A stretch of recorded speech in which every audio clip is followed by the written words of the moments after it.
جو بالکل تھوڑا سا فاصلہ ہو لیکن وہ کبھی کبھی مہینے میں ایک بار آتے ہیں، جو اس سے قریب ہو وہ ہفتے میں ایک بار آتے ہیں، اور گھر والا تو روز گھر میں آتا ہے نا۔ اب اللہ کے گھر میں جو روز آ رہا ہے سبحان اللہ، اس پر کتنی رحمتیں ہو رہی ہیں، اور جو کبھی عید کی نماز میں آتا ہے، کبھی 2-4 مہینے بعد اسے اللہ کا گھر یاد آتا ہے، سوچو کتنا ڈسٹینس ہو گیا ہے، کتنی دوری ہو گئی ہے۔ یہ رحمان کا گھر ہے، اس میں آتے رہا کریں، بیٹھا کریں، وقت بتایا کریں، اور سبحان اللہ آپ کے گھر میں کوئی مہمان آئے، آپ کیا چاہتے ہیں؟ خوش ہو کر جائے نا، کھانا اچھا بناتے ہیں، اس کی آرام کا خیال رکھتے ہیں، جب مہمان آئے اسے خوش کر کے بھیجتے ہیں۔ بتاؤ نا، کریم کے در پر کوئی مہمان آئے گا وہ اسے راضی نہیں کرے گا؟ اللہ کے مہمان بنو، پھر دیکھو رب کیسی عطائیں فرماتا ہے۔ پرابلم یہ مسجد میں ایک تو آتے ہیں دل نہیں لگتا، آتے ہیں تو بھاگنے کا جی چاہتا ہے۔ بیٹھا کریں، اور اب میں آپ کو بتاتا ہوں کہ جو ذکر اللہ کی محفل ہے نا، ابھی ذکر کی محفل ہو رہی ہے نا، اللہ کے پیاروں کا ذکر ہو رہا ہے، اللہ کے ذکر کی باتیں، قرآن کی باتیں، یہ بڑی کمال کی محفل ہے۔ ایک بڑی پیاری حدیث سناتا ہوں، حدیث پاک کا خلاصہ ہے۔ میرے آقا علیہ الصلوۃ والسلام فرماتے کہ اللہ تعالیٰ کے کچھ فرشتے ہیں کہ جو زمین کی سیر کرتے ہیں، ان کی ڈیوٹیز ہیں۔ کچھ فرشتوں کی ڈیوٹی یہ ہے کہ جہاں ذکر الہی ہوتا ہے نا، اس محفل کو اپنے پروں سے ڈھانپ لیتے ہیں۔ اب کیا ہوا، وہ فرشتے جب اجتماع سے فارغ ہوتے ہیں اللہ کی بارگاہ میں جاتے ہیں، اللہ کو سب معلوم ہے کہاں سے آ رہے ہیں۔ اللہ فرماتا ہے فرشتوں کہاں سے آ رہے ہو؟ کہتے ہیں یا اللہ ایک جگہ بندے جمع ہیں تیرا ذکر کر رہے ہیں۔ اللہ فرماتا ہے فرشتوں یہ بتاؤ انہوں نے مجھے دیکھا ہے جو میرا ذکر کرتے ہیں؟ کہ یا اللہ تجھے نہیں دیکھا۔ ارشاد ہوتا ہے فرشتوں بتاؤ کیا مانگ رہے ہیں؟ کہتے ہیں یا اللہ جنت مانگ رہے ہیں۔ ارشاد ہوتا ہے جنت دیکھی ہے؟ کہ یا اللہ دیکھی نہیں۔ اچھا دیکھ لیتے تو کیا کرتے؟ اے رب جنت دیکھ لیتے، شوق سے مانگتے۔ ارشاد ہوتا ہے یہ بتاؤ کس چیز سے پناہ مانگ رہے تھے؟ عرض کرتے مولا جہنم سے پناہ مانگ رہے تھے۔ ارشاد ہوگا جہنم دیکھی ہے؟ کہتے نہیں یا اللہ جہنم دیکھی نہیں انہوں نے۔ اچھا بتاؤ دیکھ لیتے تو کیا کرتے؟ ارشاد ہوتا عرض کرتے مولا اگر وہ جہنم دیکھ لیتے تڑپتے، جہنم سے پناہ مانگتے۔ ارشاد باری ہوتا ہے اے فرشتوں گواہ ہو جاؤ، جن بندوں نے مجھے دیکھا نہیں پھر بھی مجھے یاد کر رہے ہیں، جنت دیکھی نہیں جنت مانگ رہے ہیں، جہنم دیکھی نہیں جہنم سے پناہ مانگ رہے ہیں، اے فرشتوں گواہ ہو جاؤ میں نے ان سب کی مغفرت فرما دی ہے۔ اب مزے کی بات، فرشتے کہتے ہیں یا اللہ ان میں ایک بندہ ایسا بھی بیٹھا تھا جو تیرا ذکر کرنے نہیں آیا تھا۔ ہو سکتا ہے ہمارے پاس بھی ایسا کوئی بھائی آیا ہو جس کا آنے کا ارادہ نہ ہو، دوست پکڑ کے لے آیا، چلو یار تھوڑی دیر کے لیے پھر بعد میں کہیں اور چلے جائیں گے، نیت ذکر کی نہیں ویسے ہی آ گیا۔ فرشتے کہتے ہیں مولا ایک بندہ ایسا ہے جو تیرا ذکر کرنے نہیں آیا تھا۔ اللہ فرماتا ہے اے میرے فرشتوں یہ وہ مجلس ہے، یہ وہ محفل ہے جس کے ہم نشین محروم نہیں ہوتے، میں نے اس کی بھی مغفرت فرما دی ہے۔ اللہ کرے کہ اجتماع ہم سب کی مغفرت کا ذریعہ بنے۔ فرشتے جا کر بتائیں اللہ کو کہ مولا تیرے بندے بیٹھے ایک جگہ پر گناہگار ہیں، تیرے گھر میں تو بیٹھ کر تجھے یاد کر رہے ہیں، مانتے ہیں گناہگار ہیں مولا مگر تیرے سوا کون بخشنے والا ہے، جہنم سے پناہ مانگتے مولا تجھ سے، تیری جنت کا تجھ سے سوال کرتے۔ اللہ بڑا کریم ہے۔ ایسے اجتماعات میں، ایسی محفلوں میں، ذکر کی محفلوں میں آیا کیجیے، یہ بڑی کمال، کسی کی برکت ہمیں مل جاتی ہے۔ ہم تو گناہگار ہیں نا، مگر اتنے بڑے مجمع میں کوئی تو اللہ کا نیک بندہ ہوتا ہے نا، کیا معلوم اس پر برس رہی ہے، مجھ پر بھی برس جائے گی، اس پر رحمت۔ دیکھیں نا بارش برستی تو سب پہ برستی ہے نا، رحمت کی بارش برسے گی تو کچھ چھینٹے مجھ پر بھی تو گریں گے نا۔ برستا نہیں دیکھ کر ابر رحمت، بدوں پر بھی برسا دے برسانے والے۔ مگر آج حال برا پتہ ہے کیا ہے، لوگ اس طرح کی محفلوں میں تو نہیں آتے، بری محفلوں میں بڑے شوق سے جاتے ہیں، کہیں شراب کی محفل، کہیں جوئے کی محفل، کہیں بے حیائی کی محفل۔ اچھا جب ان کو کہو کہ بھائی نہ جاؤ، یہ نوجوان بیٹھے ہیں، تو وہ کہتے ہیں میں کون سا شراب پیتا ہوں، میں تو صرف بیٹھتا ہوں، میں کون سا جوا کھیلتا ہوں، میں تو بیٹھتا ہوں۔ نہیں میرے پیارے اسلامی بھائی، جہاں لعنت برس رہی ہے وہاں بیٹھ رہے ہیں۔ پچھلے دنوں کووڈ آیا تھا نا، کووڈ وائرس نے ہم سب کو ایک چیز سکھائی تھی کہ جہاں وائرس ہو اس سے دور رہو، سوشل ڈسٹینس، ہاتھ نہیں ملاتے تھے یار اپنوں سے۔ کمال ہے جراثیم نہ لگ جائے اس لیے ملتے نہیں تھے، کوئی گناہ نہ لگ جائے، کوئی بری عادت نہ لگ جائے، اللہ کا نافرمان نہ ہو جاؤں، کیوں ڈسٹینس نہیں کرتے برے لوگوں سے؟ عقل مند لوگ بیٹھے ہیں، اگر کسی عمارت میں گراؤنڈ فلور پر آگ لگ جائے تو کیا فرسٹ اور سیکنڈ فلور والے آرام سے بیٹھیں گے یار نیچے لگی ہے میں تو اوپر ہوں؟ کیا کریں گے؟ فوراً بلڈنگ خالی کریں گے نا یار، یہ اوپر بھی آ سکتی ہے، آس پاس کے گھر بھی خالی کرا لیے جاتے ہیں۔ وائے کیوں؟ کہ یار آگ لگی ہے بچنا دور ہو جاؤ۔ جہاں جہنم کی آگ لگی ہے وہاں بیٹھے اور آپ کو پرواہ ہی نہیں ہے کہ یار میں اس کی وجہ سے برا بن سکتا ہوں۔ بچپن سے جملہ آپ نے سنا ہوگا، اچھے کی صحبت تجھے اچھا بنا دے گی، برے کی صحبت تجھے برا بنا دے گی۔ لیکن بری صحبتیں مزہ بڑی دیتی ہیں، لوگ کہتے ہیں یار بڑا مزہ آتا ہے، ہم بیٹھتے ہیں، ہم غلط کام نہیں کرتے۔ آپ یقین کریں یہ بری صحبتیں ہی ہیں جو بندے کو برباد کرتی ہیں۔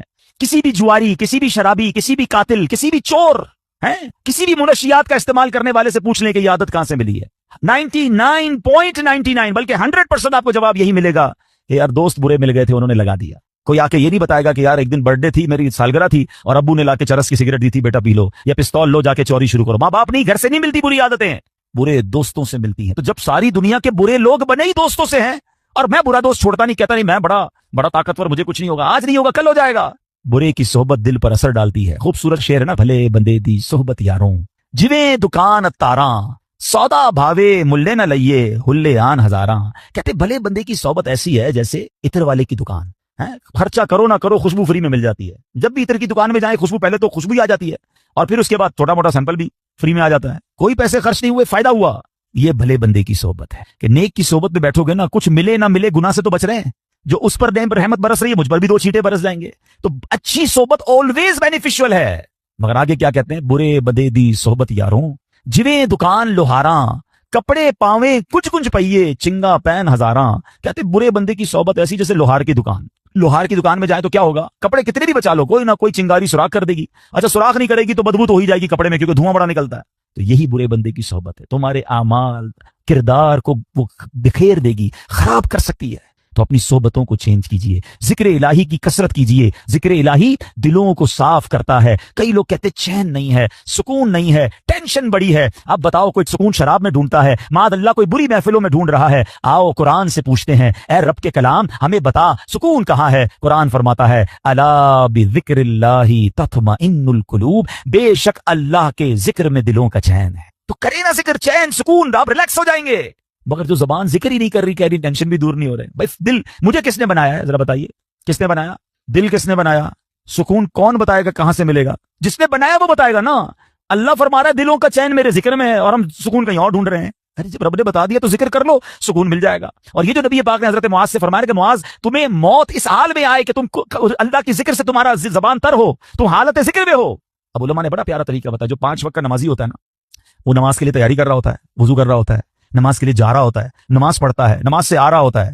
تو 5 ٹائم تو اس کا دن کا اچھا خاصا حصہ نماز کی تیاری, نماز سے واپسی, نماز پڑھنے میں گزر گیا ہے. اب ظہر سے عصر اور عشاء سے فجر, یہ بڑا گیپ ہے نا. اب اس گیپ کو کیسے کور کرنا ہے؟ تو علماء فرماتے ہیں کہ اس میں مزید اللہ پاک کا ذکر کر لے. صبح فجر سے لے کے ظہر میں بھی بڑا گیپ ہے, تو فجر کے بعد اللہ توفیق دے تو اشراق چاش پڑھ لے. اچھا ہر نماز کے بعد تسبیح فاطمہ پڑھے, 33 بار سبحان اللہ, 33 بار الحمدللہ, 34 بار اللہ اکبر. تو یہ بھی کچھ اللہ کا ذکر ہو گیا. اللہ توفیق دے تو رات سونے سے پہلے صلاۃ التوبہ پڑھ لے, سورہ ملک کی تلاوت کر لے. اللہ اور توفیق دے تو تہجد کی نماز اٹھ کے پڑھ لے. تو کبھی نہ کبھی یعنی ہر تھوڑی دیر بعد میرا عمل ذکر الہی سے ہے, تسبیح ہاتھ میں ہو, درود پاک پڑھ لے, سبحان اللہ. اب یہ وہ عمل ہیں کہ بندہ اگر ان اعمال میں رہے گا تو سچ بتاؤ اس بندے کا جب موت کا وقت آئے گا تو کتنا بڑا چانس ہے کہ کسی نہ کسی موقع پہ ذکر ہی کر رہا ہوگا, نعت سن رہا ہے, تلاوت سن رہا ہے, خود تلاوت کر رہا ہے, اجتماع میں بیٹھا ہے, درس دے رہا ہے, درس سن رہا ہے, نماز پڑھ رہا ہے, ذکر کر رہا ہے, مارکیٹ میں گیا ہے, نوکری بھی کر رہا ہے, کاروبار بھی کر رہا ہے, تو وہاں بھی اللہ کا ذکر زبان پر جاری ہے. ارے کام تو ہاتھ سے کرتے ہیں نا, کہ ذکر الہی نہیں کر سکتے؟ مسلمانوں کی خیر خواہی کریں, مسلمانوں کی بھلائی والے کام کریں,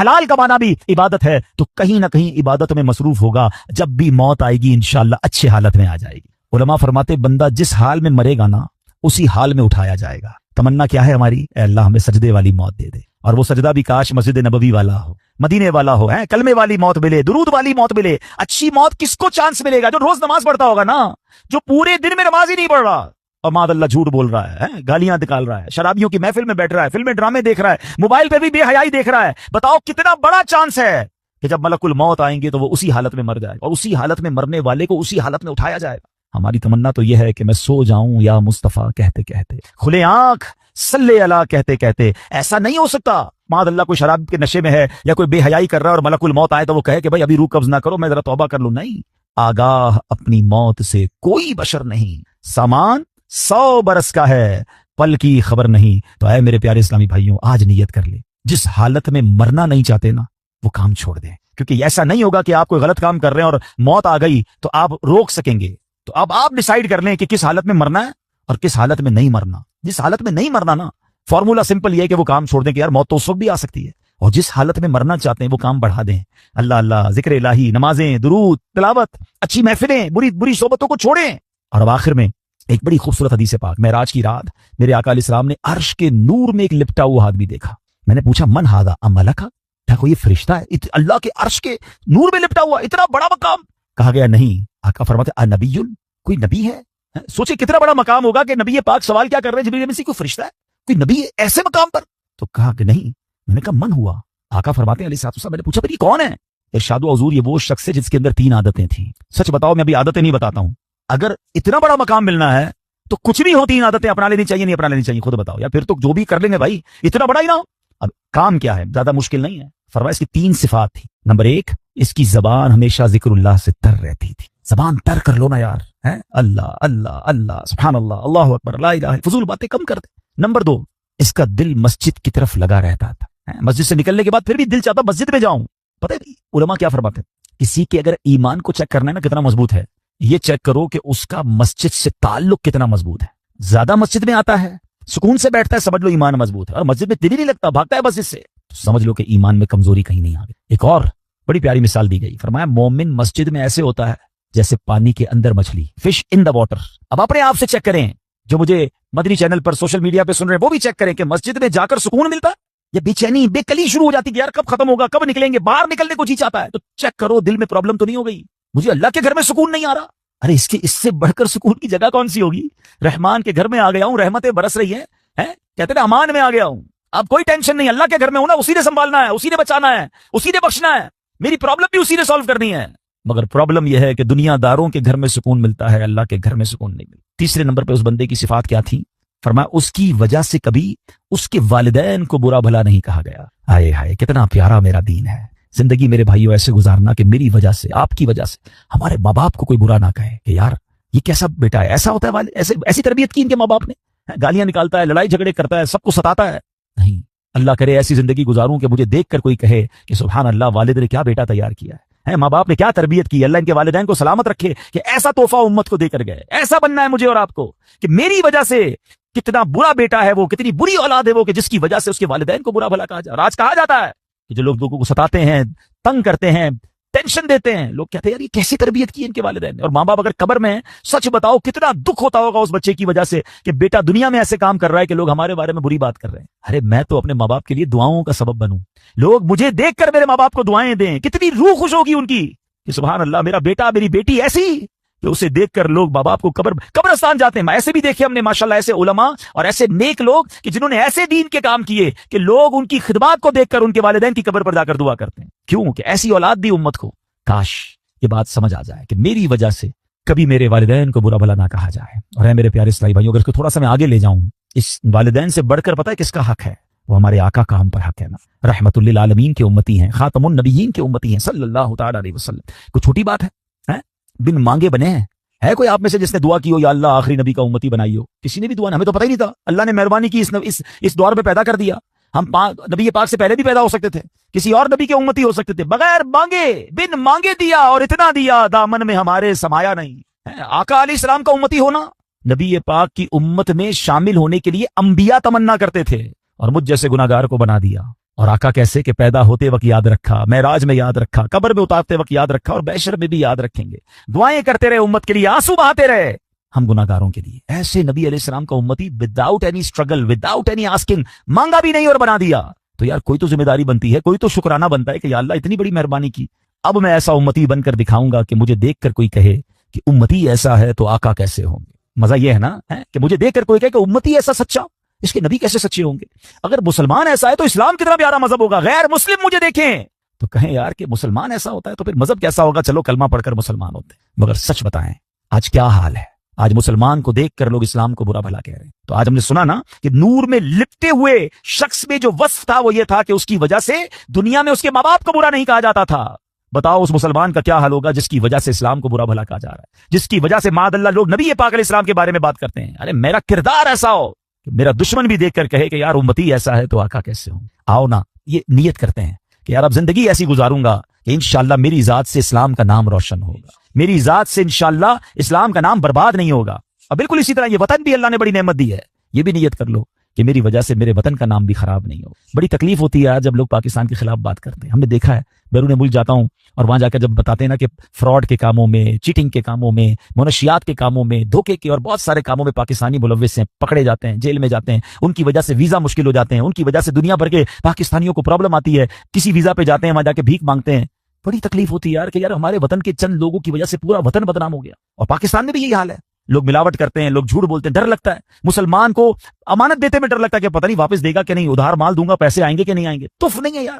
اس نبی کا امتی ہوں کہ جس کو کفار بھی امین اور صادق کہتے تھے.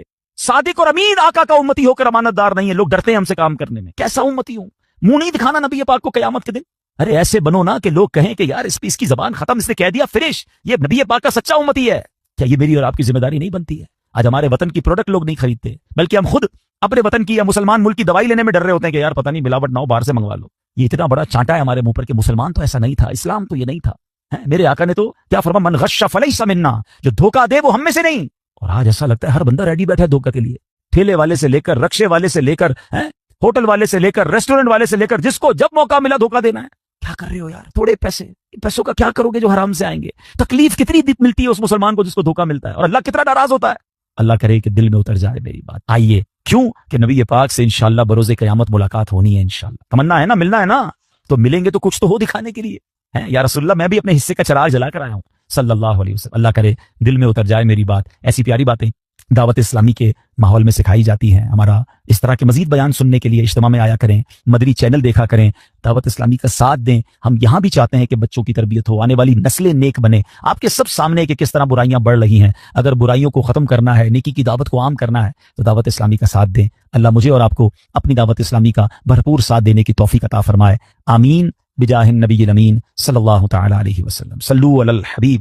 الحمدللہ رب العالمین والصلاة والسلام على خاتم النبیین. اللهم ربنا آتنا في الدنيا حسنة وفي الآخرة حسنة وقنا عذاب النار وقنا عذاب القبر وقنا عذاب الحشر وقنا حساب الميزان. اللهم أعني على ذكرك وشكرك وحسن عبادتك. اے رب کریم، ہم سب کا جمع ہونا اپنی بارگاہ میں قبول فرما. ہم سب کے تمام صغیرہ کبیرہ گناہوں کو معاف فرما. ہماری، ہمارے ماں باپ کی، نبی پاک علیہ السلام کی ساری امت کی بخشش فرما. اے اللہ ہمیں نیک بنا دے، پرہیزگار بنا دے، والدین کا فرما بردار اور سچا عاشق رسول بنا دے. اے کریم، اے کریم، تیرے خزانوں میں کمی نہیں.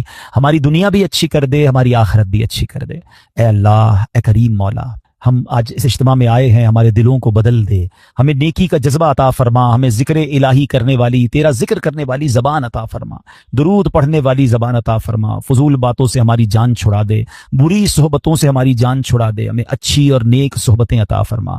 اے اللہ ہماری، ہمارے ماں باپ کی، پیارے آقا علیہ الصلوۃ والسلام کی ساری امت کی بخشش فرما. اے اللہ جتنے بیمار ہیں انہیں شفا عطا فرما. قرض داروں کے قرضے اتر جائیں. بے اولادوں کو نیک اور صالح اولاد عطا فرما. اے اللہ روٹھوں کو منا دے، بچھڑوں کو ملا دے. اے کریم، جتنے ہاتھ اٹھے ہیں تو سب کے نام بھی جانتا ہے، کام بھی جانتا ہے، سب کی بگڑی بنا دے. اے اللہ ہمیں جلدی جلدی مکہ مدینے کی بعد اب حاضری نصیب فرما. جو مشکلیں ہیں، جو پریشانیاں ہیں، اپنے کرم سے دور فرما. ربنا تقبل منا انك انت السميع العليم وتب علينا يا مولانا انك انت التواب الرحيم ببركة ان الله وملائكته يصلون على النبي يا ايها الذين امنوا صلوا عليه وسلموا تسليما. صلى الله على النبي الامي واله صلى الله عليه وسلم.